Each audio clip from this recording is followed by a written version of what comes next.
Hello viewers, welcome back to my channel. So let's start today's topic, subtraction. We are already done with the addition, whole concept of addition, and we did a quite good number of examples. I covered all the categories, but if anything left I will add it into the future videos.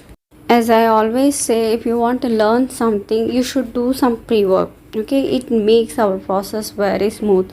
So here also same. So we need to learn a few concept, few terms before we start subtraction. So that is complementary numbers. So what do you mean by complementary number? If you know the complementary numbers concept, we can do subtraction very easily. So let's see what do you mean by complementary numbers. Suppose if you're adding two numbers a and b, okay, if the result is 10, okay, then we will call a is complement to b and b is complement to a. So which combination makes our value 10, then that numbers are complement to each other. So for example, if you take the digits from 1 to 9, so there we have a lot of combinations where we can get, when you add two numbers, 10. Okay, so let me write down all the possible combinations. Okay, 1 plus 9 which is equal to 10. Okay, this is one combination, and 2 plus 8, okay, which is equal to 10. Then 3 plus 7 which is equal to 10. Then 4 plus 6, 10. Then 5 plus 5. Okay, so here we have the different combination which makes, when you add, the value is equal to 10. So this we will call it as a complement to each other. 1 is complement to 9, 9 is complement to 1, 2 is complement to 8, 8 is complement to 3 is complement to 7, 7 is complement to 3, and 5 is complement to 5. That's it. It's a pre-work we need to do. I think it's very easy to remember these combinations. So let's see how we need to do subtraction using this concept.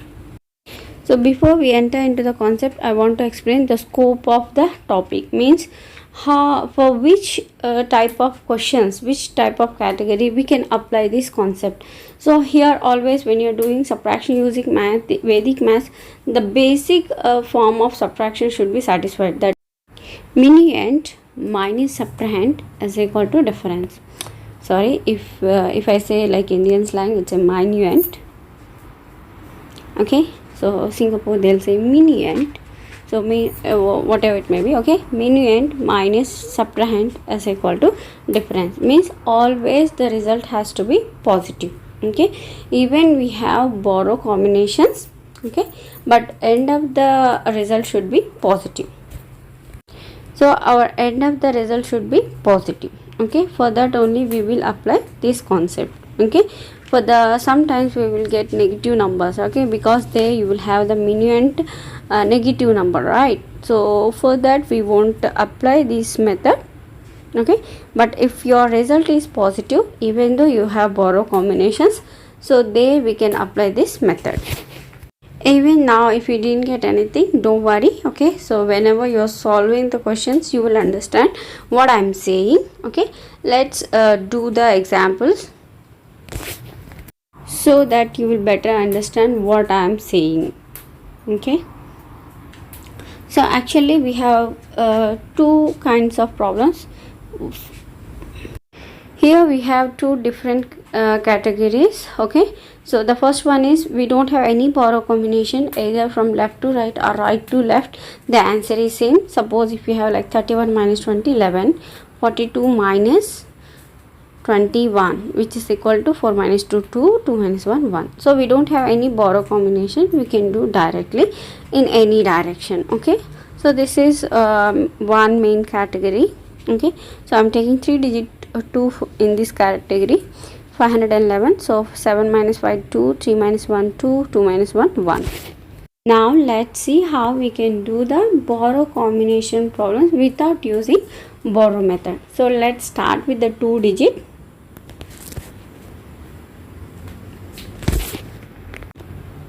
I'll better erase it or I'll use another board and I will write it down here. Okay, let me take the question. 32 sorry, 35 minus 29. Okay, so here if you observe carefully, we have borrow combination, that is 5 minus 9, but the actual general form is it is satisfying, that is minuend is bigger than subtrahend, means we will get the positive result. So let's evaluate this one from left to right. So actually 3 minus 2 is 1. Okay, so I will write down 1. Then I need to check whether I have borrow combination here or not in ones place. Same I checked in addition also earlier. Okay, so if it is a borrow combination, then I should reduce one value here. Okay, so which makes 0. Okay, then what I need to do, I won't subtract, actually I will add. Okay, so what I will add, 5 plus the complementary number of, here I will use the concept of complementary. Okay, the 9 complement which is equal to 1. Okay, so when you show the 9, whatever the closing fingers are there, so that is the complementary number. So 5 plus 1 is equal to 6.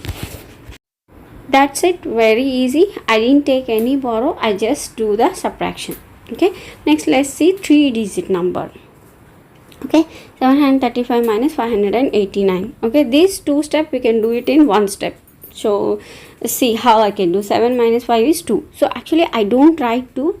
Before I write result, I need to check whether my next combination is borrow combination or not. If it is a borrow combination, then reduce 1. So I'm writing 1. Next, it's a borrow combination, right? So I need to use our complementary concept. 3 plus 2. 8 complement is 2, right? So add 5. Okay, so before I write 5, I will check whether next I have borrow combination or not. Yes, I do have. Then make it 5 to 4. Okay, because I need to reduce 1, right? So I'm writing 4. Next again 5 plus, what's the complementary of 9, which is 1. 5 plus 1 is 6. Okay, and I don't have any complementary any borrow combination next to that, so I'm writing 146. Let's see next example. So this time I'm going to take bit bigger number. Okay, so that you will better understand what I'm saying. And in this example I will take borrow without borrow combinations together. Okay, so that I can cover that area also. Okay, so 81576421 minus, but the minute I will take always the minute is bigger than subtrahend. Okay, 689.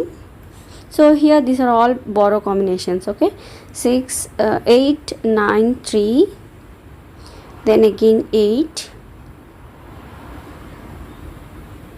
7. Yeah, see here I am not taking a borrow combinations, it's a normal combination. Okay, so now let's do how to do subtraction. Okay, using same concept. So 8 minus 6 is actually 2, but I don't try to. I'll check whether my next neighbor combination is borrow combination or not. Yes, of course it is. Then try to reduce 1. So 8 minus 6 is 2. So if you reduce 1 more, then it is 1. Okay, now so as it is a borrow combination, I need to add 1 plus 2 equal to 3, but I don't write 3. I will check before I write answer. So 2. Then 5 plus 1 is 6. I don't write, I will check, but I have 7 minus 3, which is a not borrow combination. Then I will write it as it is. Okay, whatever the value I got it, 5 plus 1, which is 6, I will write it as it is because I don't have any borrow combination. Okay, and then 7 minus, this one I will do normal. 7 minus 3 equal to 4. Okay, I won't use any complementary because it is a normal subtraction, we can do it. Okay, next, whenever you have borrow combination, then only you need to use your complementary concept. But before I write answer, I need to check whether neighbor is borrow combination method or not. Yes, of course it is borrow combination, so I reduce to 3. Then 6 plus 2 is 8, but here I have borrow combination, then make it 7. Then 4 plus 3 is 7. So again I need to check no borrow combination, then write it down as it is 7. So 2 minus 1 1, 1 minus 1 0. That's the right answer. If you want, you can cross verify. See how easy we have done this much big number subtraction very easily using our complementary numbers concept. I didn't take many examples to explain this concept. I hope these 3 examples are good enough to learn this concept.